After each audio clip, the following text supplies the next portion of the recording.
Nice run and a good one. Williams outside. 15 keeps his feet. And Williams finds the end zone. And he is in for a touchdown. On second down, here's a toss. Here is Lucas. Jalen Lucas, that great speed. Keeps his feet. Inside the 30. Lucas, 10, 5. Touchdown, Indiana. It's Henderson cutting back and finding the end zone. Touchdown, Indiana. Welcome to the OEO Podcast. I'm your host, Michael Bragg. You can find me on Twitter. It's at Bragley, Braggley. I'm here with my co-host, Brandon. You can follow him on Twitter. It's at Brandon Dubich. Brandon spelled traditionally Dubich, D-U-B-I-C-H. What's up, Brando? I guess we're not talking any NFL today. What is the NFL? I only strictly care about college football. Yeah, as we should. While IU goes on and gets a big W, we are sitting here, all three of us, Seth included, who won't even join the podcast today, in pure misery.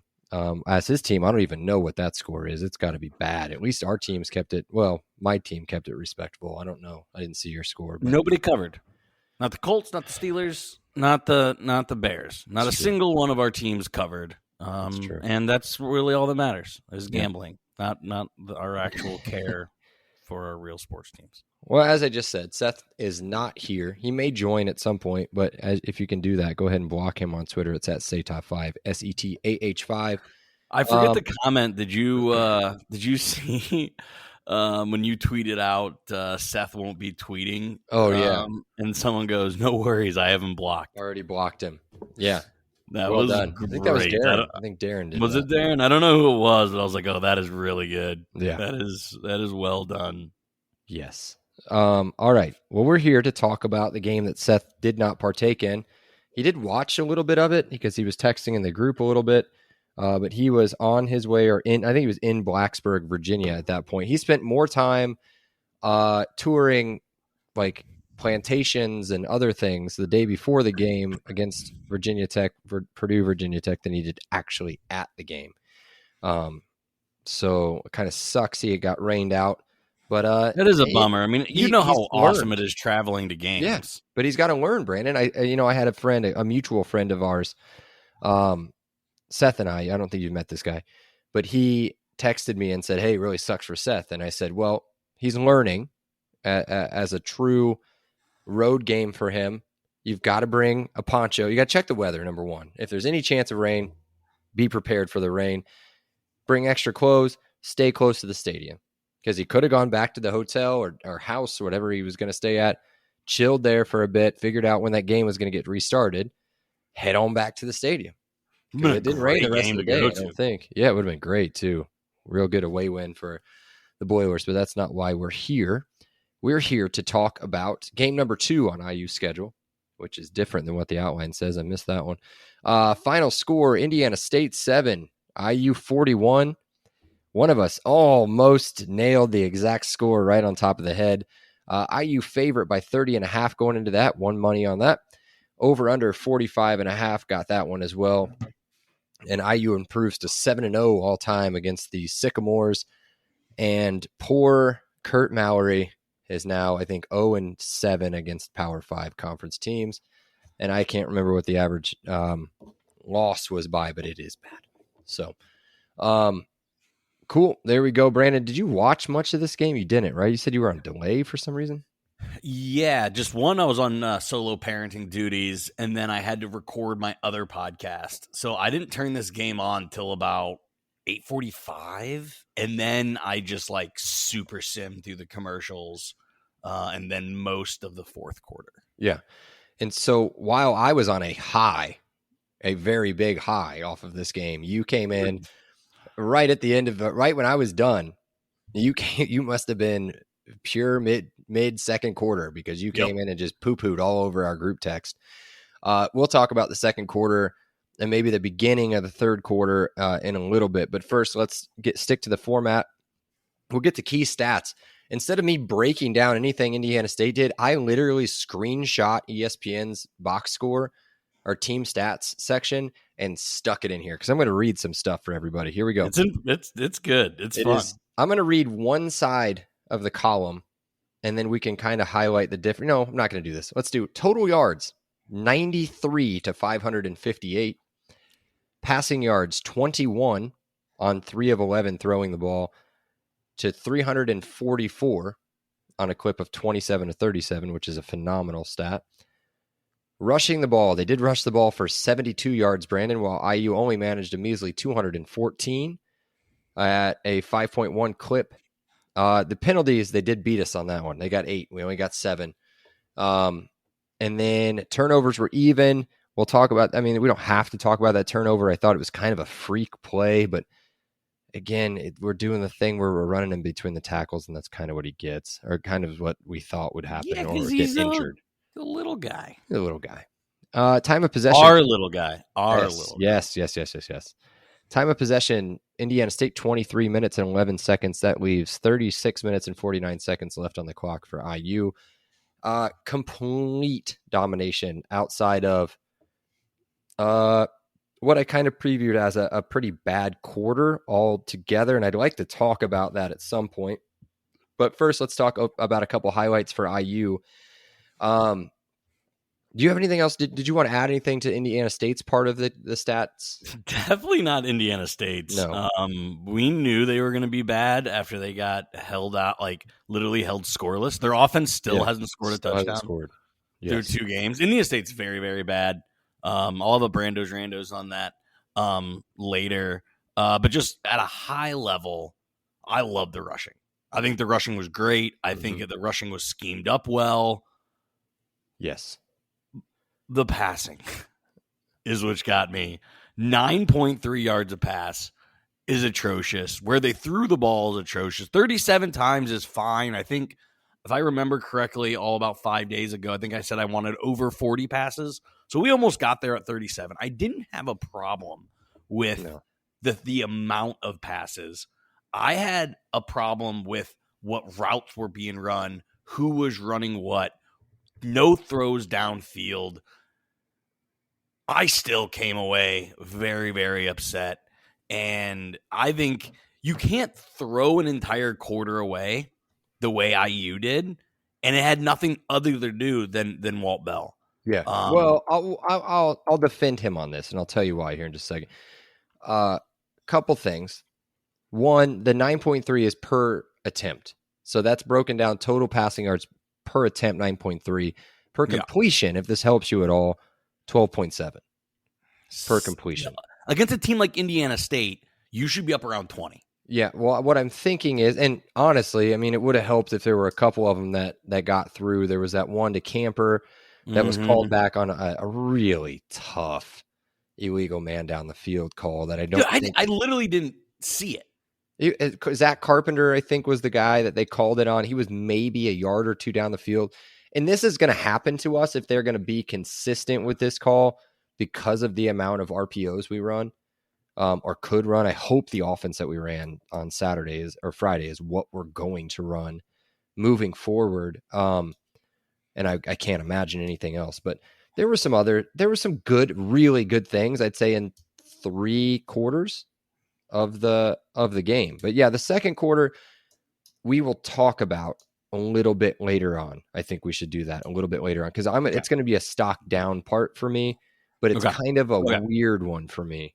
I actually missed your next bullet point. I actually have this as a Brando's Randos. Oh, do you? Talk about it next. Yeah. Cool. Well, IU went over this. It's the next one. We'll get to IU's part. Yeah. They went over 500 total yards for the first time since the Western Kentucky game that had everybody in a heart attack in 2021. Where they were on the road. Anytime we play Western Kentucky, honestly, it's a blood pressure game.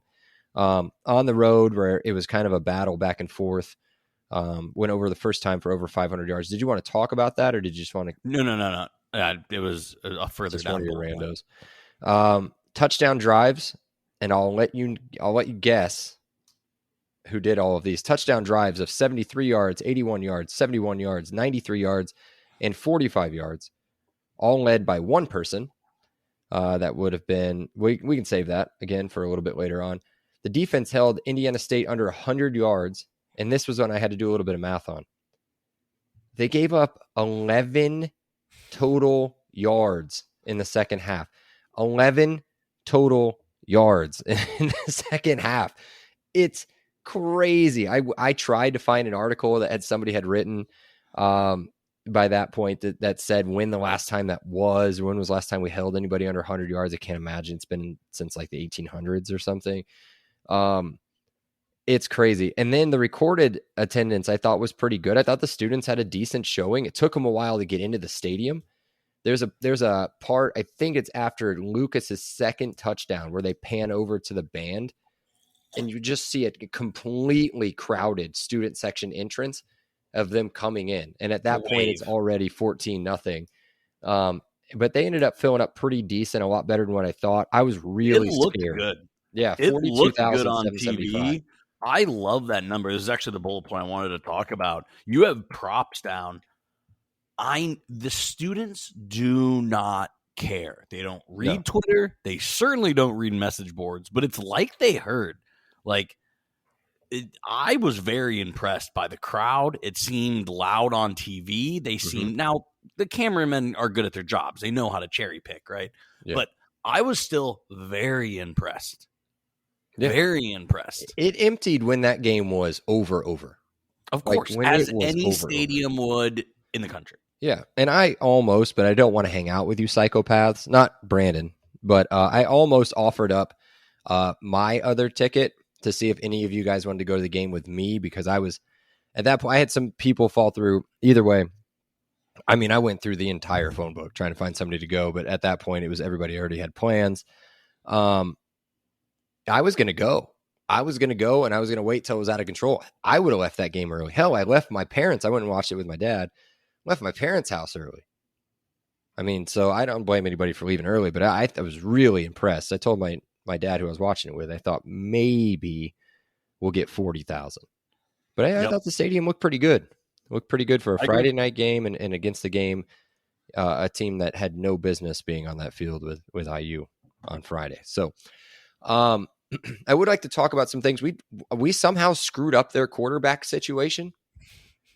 How this guy got the start, this Evan Olays, or I forget, I don't know how to say his name. Dude. He's a Colorado State transfer. How he got the start is beyond me. That guy is bad. No offense if your parents or anybody in relationship to him is listening. It's not good. And then Gavin Screws comes in, who I thought was the better quarterback, and he looked bad, real bad, in the 2 pass attempts that he had in like the one drive. But yeah, they're just not good. Not good. And it was fun. It was fun to watch. Okay, we'll get right into the stocks, unless you have anything else you want to talk about stat-wise or anything else that stood out to you, any history or any of that stuff. Nope. Is Kurt Mallory on the hot seat? I think he has to be. He's been there for a long time, dude. Dead. I mean, that program seems DEAD. Right?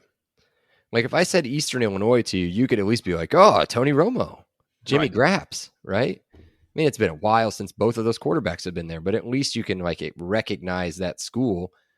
What's their mascot? Do you know? Eastern Illinois? Not a clue. It's the Panthers, I think. But, I mean, I don't think that there's a lot of people that if outside of the state of Indiana, really, that if you said Indiana State, they'd be like, where? What is that? You guys have a state school? Okay, we'll get into stocks. We'll go stock up offense, stock up defense. I don't know if we'll really do a whole lot of stock down. We can do a couple stock down situations. I do want to talk about one for sure that we've hinted at about 16 times already, but we'll start stock up. Brandon, who's your stock up on offense? Because there's a bunch to pick from. I think there's some really, really good ones. Take the obvious. We have our quarterback, and that isn't a slight to Sorsby. Taven is good when you let Taven play football. And let him eat. Taven isn't a, system guy. You just got to let Taven be a quarterback. Let him drop back. Let him get on, roll one way. Let him roll another way. Let him step up in the pocket. Taven is a quarterback. I didn't see this stat, but Seth said it, that he was somewhere like top 5 passing grade this week. Now you got to understand the opponent, right? Yeah, of course. But wow, Taven looked incredible, and it's the momentum he needed, we needed, the team needed going into a monumental game this Saturday. Yeah, it's a big game, and I think that having somebody, and they said that Taven had moxie. When he's out there and he knows he's a starting quarterback and he knows that it's his team, that dude, he looked good. Again, take it with a grain of salt. Give the opponent, take a look at them before you freak out and think that this guy's going to be, first team All-American or anything. So, I'm going to go. Damn, I thought you would take this guy. So I'm going to have to give a couple people a shout here. I'll start with my guy. I'll start with a guy that I've been talking about all off season, and that's Omar Cooper. Breakout game for him. 7 catches, 101 yards receiving, with a long of 31. The guy looks good. He can run routes. He looks smooth. He can get up and catch a high point of ball. He's tough. He looked really good. I think his high school teammate looked, can I say better, Brandon? Donovan McCulley. Holy cow, that guy. And he looks like a monster out there. Man too. Amongst boys. Yeah. 4 catches, 58 for him, including a long early on that first drive and 19 yards. He's impressive. And I think he's going to be a weapon because I think we may have a couple big guys that may not make it to the next game. I hope Cam Camper can pull it together and get there. EJ Williams looks like maybe that was a hand issue. I don't know if you saw his catch, but he caught it and then he started flexing his hand afterwards. He tried to line up, flex his hand a lot, and then he came right out. He didn't even do a play. He just came right out. And then he didn't play the rest of the game. I'm thinking it's a hand issue. I think we'll find out Monday or today, I guess, when the podcast comes out. In the press conference, we may have to save that for the radio show. I'm not sure. Another guy I want to give a big shout out to, a guy that looked like a beast, is our boy Josh Henderson. He was tough too. I mean, he was running people over. He looked quick. He looked real good out of the backfield. He had 12 carries for 60 yards and a touchdown late. He also caught the ball 3 times. That's for where 55 I wanted yards. To go. Yeah, we talked about it late last season. You gotta find a way to get the ball in this guy's hands through the air. In space, yes. Mm-hmm. Like, Hendy can make plays when he in the passing game. He is truly a 3-down back. We've seen him run this hard. Like, the running isn't what I came by impressed, because I'm already impressed by what he does on the ground. I forgot, honestly, that he was that good catching the ball out of the backfield. That has to be. I have no faith in Walt Bell, but that should be in Walt Bell's. While watching film, I need to get him involved in the passing game. I hope at least Friday made you feel a little bit better. But we don't have to talk about Walt yet. Yeah, I wanted to talk about Josh Henderson for sure. I thought Trent Howland had a decent show on that very, very last drive when it was all but over. Josh Henderson and Omar Cooper on the last drive, maybe the last touchdown drive, I want to say maybe. They both made some big plays where they would get caught by a couple guys and then still caught a couple yards after that, just pumped their legs and made some big boy moves. So, and as we talked about again, Josh Henderson, 5 yards a carry. That's what we gave him crap for when he was on the show, and then 18 yards per reception. So good game for him. Stock up on defense. Just real quick. I don't even want to cover this because of the controversy around it, but like, both kickers can kick. Can we just pick a kicker, please? I think you stick with Freeman. I think you have to. Yeah. But the freshman getting a kick and a couple extra points, like, what were their longs here? Freeman had a long at 28. Radichet's a long. They were both chip shots, but like, yeah. I just hate, like, Freeman's the long guy and Radich is the short guy. Like, yeah. And they're both doing fine. Like, that isn't a knock on them, but it's just annoying. How about James Evans? We got to give a shout to James Evans real quick. 2 kicks, 102 yards. He's the best punter in the country. Like, I don't know that, but I'm going to say it. Yeah. He's the best punter in the country. We need to have him on this show. We need to. We can do that. We'll try. Cool. We'll do our best. Stock up defense. Linnell Carr. Okay. I said he was quiet against Ohio State. Yeah. He was very, very loud. Noise. Yeah. He was very loud in this game. Huge stock up from him. I think if we can bookend Carter and Linnell, that is such a weapon. Yeah. He had a hit that was like a little bit overly violent on the very first drive of the game. It was third down when that poor guy was trying to run out of bounds, and he just wasn't fast enough to get out of bounds before Linnell Carr could get to it. And he just could have just, he was going out. He could have just tapped him. But no, he hit him pretty good. Thanks for leaving it. I don't know if I gave it to Phil Dunham. I did give it to Phil Dunham. I can't give it to him again, can I? Yes, you can. I'll give it to him again. I'm going to him. Because he was everywhere. No picks this time around, but does it really matter?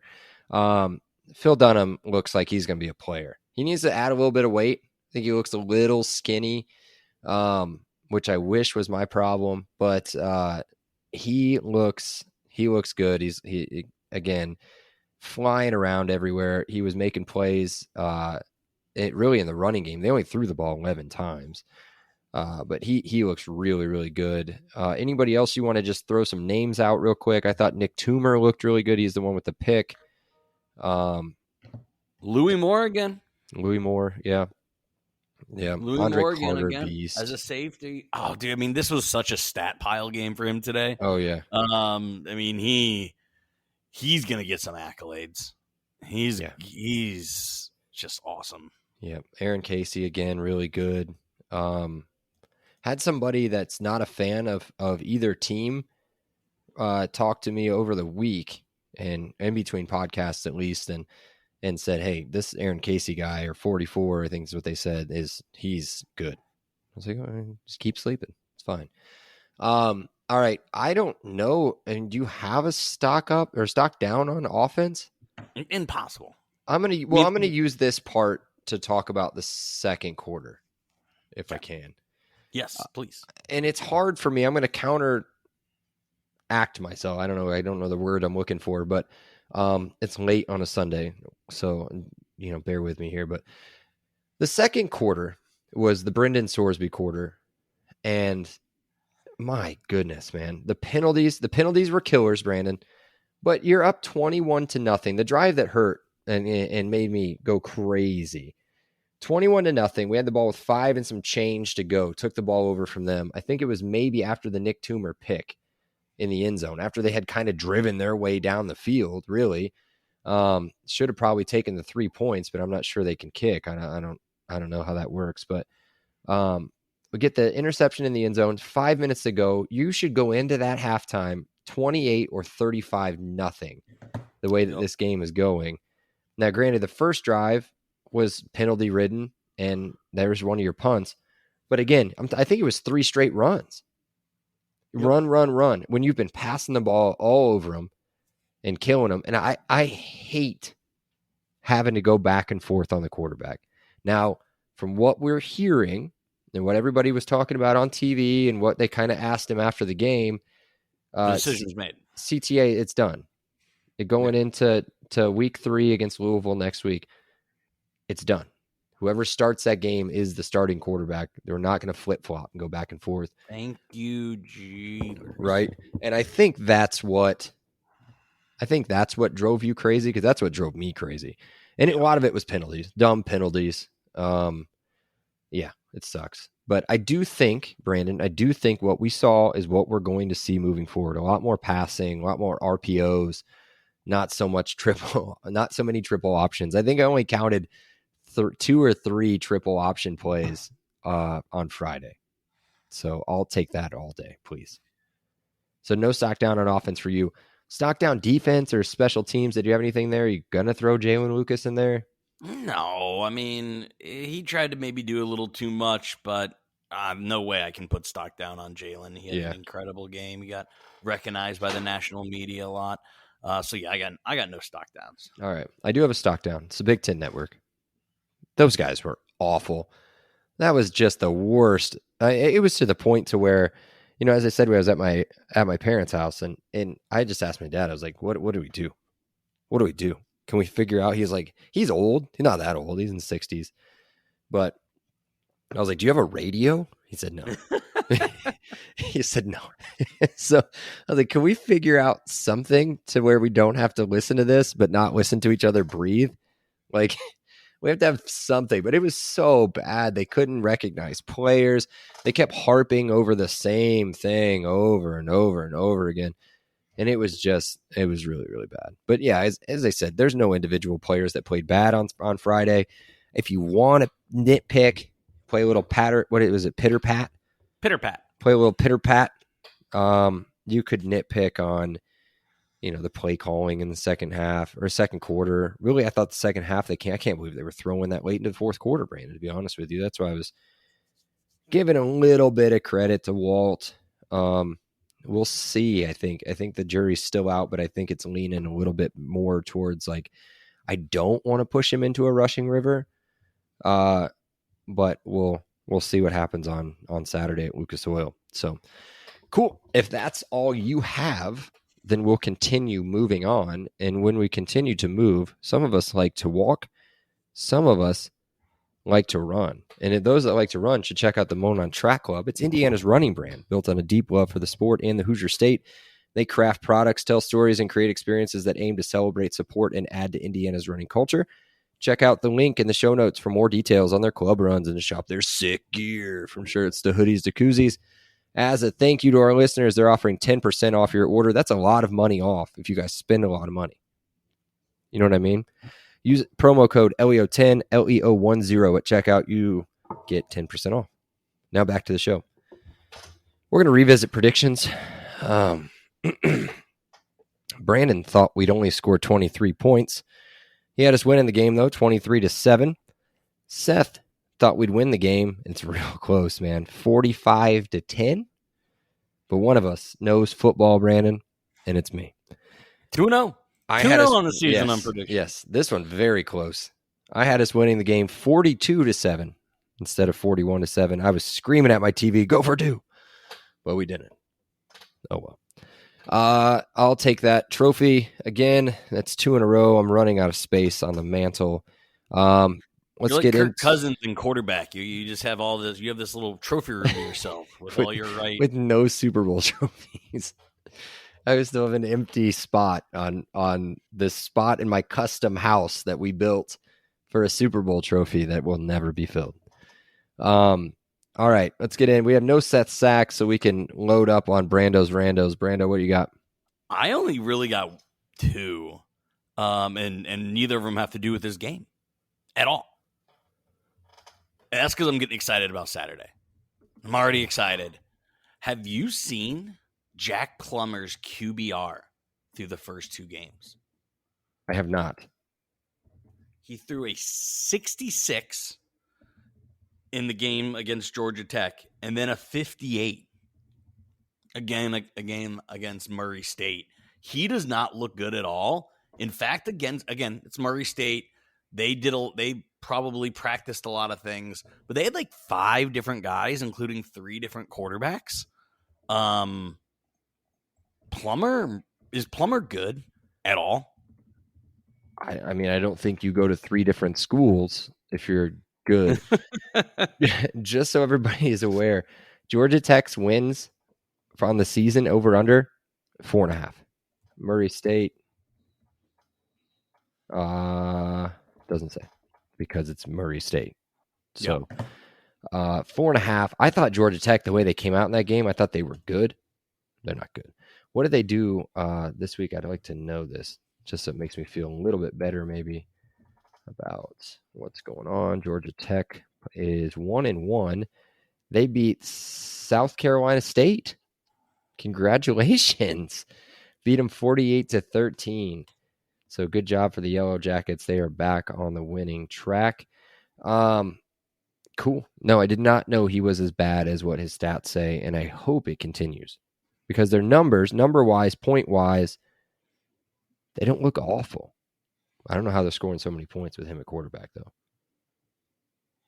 Next thing is, what's the longest leg parlay you've ever hit? Because I'm not a parlay guy. I'm a big parlay guy. But I was so close Saturday. from turning $25 into $800, and Wisconsin against Washington State blew it.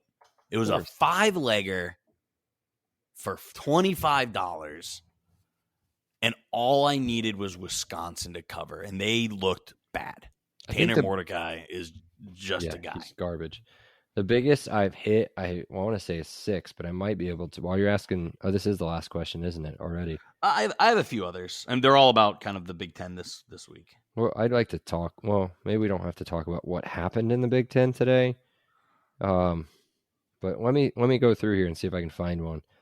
But okay. I will say I'll just quickly run through. Illinois' dirt, absolute dirt. Mm-hmm. I'm feeling more and more confident about that game. Nebraska, I wish we were playing them this year. They absolute dirt.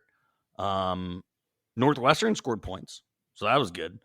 And then last but not least, our Penn State hype's looking good. I thought all three of us went a little over the edge on hyping up Penn State. I mean, it was just Delaware, but through the first few weeks, I mean, they already have over 100 points. It looks like in the last year, the biggest one I've hit is 4, and it was a hockey parlay. It was Panthers, Carolina Hurricanes, which would have been Eastern Conference Finals.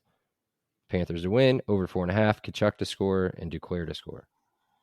Dude, that must have been nice. You got 2 goals. It was 5-banger for like 45. Wasn't that big. So, good enough. I'll take it. Good enough. All right, that's all I got. Cool. Yeah, let's not talk about what's happening at Michigan State. If anybody has seen those details, it's kind of super creepy. I mean, we on Big Banter. There's other podcasts you can go to that will hopefully cover that. Well, yeah, hopefully cover it with some sort of respect. I would assume as well. So, not necessarily towards the guy, but maybe towards the person that it happened to. So, he's suspended as of now. And if you don't know what we're talking about, just Google it. Mel Tucker suspended. Or just Mel Tucker. I'm sure it'll pop right up. I'm assuming he doesn't have a job come probably Monday, but we'll see. Doesn't matter. We don't have to talk about them. We just talk about the Hoosiers. And we're done talking about it now. Guess what? This one's longer than the preview, so you're welcome. Be sure to check out our pod. It's on. Oh, wow. Yeah. Wow, that was a good one there. Yeah. Be sure to check out our pod on Twitter, Instagram, and Threads. It's all at Podcast LEO. And our website at podcastleo.com. It's just podcastleo.com with the www in front of it. Be sure to follow our partner, Big Banter Sports, for all the latest updates involving our podcast, as well as a new, this is an old one again. Why did he do this? As well as the other 13 teams around the league. You can find it all there. If you go to Big Banter Sports on Instagram or Twitter or anything, you'll be able to find a link to Michigan State Pod or Michigan or anybody else you want to listen to. Be sure to download, rate, review, follow on all of our platforms, and join us again as we preview our matchup against what I labeled as our ex-girlfriend, Jeff Brom, because no matter where we go, he just follows us.